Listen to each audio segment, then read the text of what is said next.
ഞാൻ വിശ്വസിച്ചിരുന്നത് first attempt ആണ് എൻ്റെ ബെസ്റ്റ് അറ്റംപ്റ്റ്. കാരണം അക്ഷയുടെ GSന്റെ മാർക്സ് വെരി ഹൈ ആണ്. എന്താ അക്ഷയ് ഫസ്റ്റ് അറ്റംപ്റ്റ് എന്നുള്ള റിസൾട്ട് ഇൻ ജനറൽ കുറവ് വരുന്നത്? ഒരു മൈൻഡ് സെറ്റ് പ്രോബ്ലം ആണോ? എനിക്ക് തോന്നുന്നത് കുട്ടികൾ ഇപ്പോൾ PCMൽ ജോയിൻ ചെയ്യുന്ന കുട്ടികൾക്ക് ഇനീഷ്യലി അവർ കാണുമ്പോൾ എന്ന് വെച്ചാൽ ഇതൊരു one of the toughest examines in India ആണ്. അപ്പോൾ ഇതിൽ നമ്മൾ കുറച്ച് ഫസ്റ്റ് അറ്റംപ്റ്റിൽ ചിലപ്പോൾ പേടി തോന്നും. ഒബ്വിയസ്ലി പേടി ഉണ്ടാവും ആർക്കും. അപ്പോൾ എനിക്കും ആദ്യമായിട്ട് ഇനീഷ്യലി ജോയിൻ ചെയ്തപ്പോൾ പേടി ഉണ്ടായിരുന്നു. കാരണം 5 ലക്ഷം പേരൊക്കെ എഴുതുന്ന ഒരു പരീക്ഷ, അല്ലെങ്കിൽ 10 ലക്ഷം ആപ്ലിക്കൻസ് ഉള്ള പരീക്ഷയിൽ 3-4 അറ്റംപ്റ്റ് ഉള്ള ആൾക്കാർക്ക് അവരെ കൂടെ ഞാൻ കോമ്പീറ്റൻ്റ് ആണോ എന്നൊരു സംശയം എനിക്കും ഉണ്ടായിരുന്നു. അപ്പോൾ ആദ്യം ഈ ഒരു പ്രജുഡിസ്ഡ് മൈൻഡ് സെറ്റ് മാറ്റുക എന്നുള്ളതായിരുന്നു എൻ്റെ ആദ്യത്തെ സ്ട്രാറ്റജി, റാദർ ദാൻ പരീക്ഷയ്ക്ക് പഠിക്കുന്നതിനുപരി.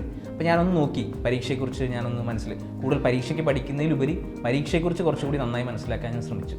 അപ്പോൾ അതായിരിക്കണം ഒരുപക്ഷെ എനിക്ക് എക്സാമിനെക്കുറിച്ചുള്ള ഐഡിയ, സിലബസ് അല്ലെങ്കിൽ PYQs എങ്ങനെ നമുക്ക് ഈ ഫസ്റ്റ് അറ്റംപ്റ്റിൽ നമ്മുടെ മിനിമം കണ്ടൻറ്റ് വെച്ച് ഇത് ക്വാളിഫൈ ചെയ്യാം എന്നുള്ള സ്ട്രാറ്റജീസ് ഞാൻ ഡെവലപ്പ് ചെയ്തു. അത് സഹായിച്ചു. അപ്പോൾ കുട്ടികൾക്ക് എനിക്ക് തോന്നുന്നു പൊതുവെ ഇല്ലാതെ പോകുന്നത് ആ ഒരു ഇതാണ്, ആ ഫിയറിൽ അവരങ്ങ് ബാക്കായി പോകും. ഇത് ഫസ്റ്റ് അറ്റംപ്റ്റ് ഒരു ട്രയൽ അറ്റംപ്റ്റ് ആണ്. ഇത് ക്ലാസ് അറ്റൻഡ് ചെയ്യാം, അടുത്ത വർഷം പിടിക്കാൻ. അങ്ങനെ ഫസ്റ്റ് അറ്റംപ്റ്റ് ഒന്ന് ലൂസാക്കി കൊടുക്കുന്നു കുട്ടികൾ പലപ്പോഴും. അപ്പോൾ ആദ്യം തന്നെ നമ്മുടെ മനസ്സിൽ നിന്ന് മാറ്റേണ്ട കാര്യം എന്ന് പറഞ്ഞാൽ ഫസ്റ്റ് അറ്റംപ്റ്റിൽ പറ്റും എന്ന് ഒരു അപ്രോച്ചിൽ വേണം നമ്മൾ ഈ പരീക്ഷ മുന്നോട്ട് പോകാൻ.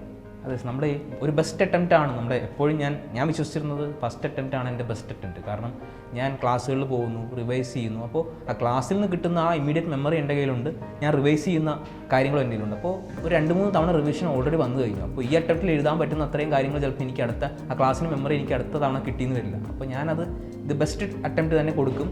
റിസൾട്ടിനെ കുറിച്ച് ഞാൻ അധികം വറീഡ് ആയിരുന്നില്ല. ഇല്ലെങ്കിൽ I will try next time എന്നുള്ളതായിരുന്നു.